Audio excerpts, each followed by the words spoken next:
Hello excuse me அக்கா குஷ்பு தக்காளி வாங்கலையா கிலோ $1.40 தாங்க்கா அப்படின்னு சொன்னதையுமே ஒரு 5 கிலோ வாங்கிட்டு வந்துட்டேன். ஆனால் நான் இன்றைக்கி 1 கிலோ தாங்க செய்ய போகிறேன். தக்காளி ரொம்ப பெருசாக இருந்ததுனால ஒரு 10 நிமிஷம் மட்டும் ஸ்டீம் பண்ணிக்கிட்டேன்.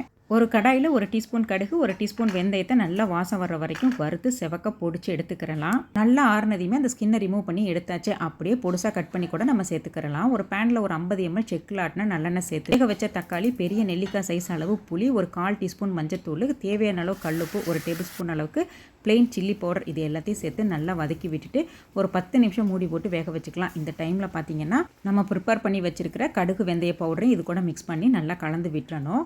தக்காளி கொஞ்சம் மசிலேனா கூட நம்ம ஒரு மிக்ஸி ஜாரில் போட்டு ஒரு சுற்று சுற்றிக்கிறலாம். 100 ml எண்ணெயில் 1 டீஸ்பூன் கடுகு, 4 காஞ்ச மிளகாய், 2 கொத்து கருவேப்பிலை, ஒரு 10-15 பல்லு பூண்டு, இது எல்லாத்தையும் சேர்த்து நல்லா வதக்கி விட்டு லாஸ்ட்டாக ஒரு 1/2 டீஸ்பூன் அளவுக்கு பெருங்காயத்தூள் சேர்த்து இந்த பேஸ்ட்டை அப்படியே அதோட கலந்து விட்டுறணும். கலர் மாதிரி எண்ணெய் பிரிஞ்சு வரும்போது ஆஃப் பண்ணோம்னா குஷ்பு தக்காளி ஊறுகாய் ரெடி. தேங்க்ஸ் ஃபார் வாட்சிங்.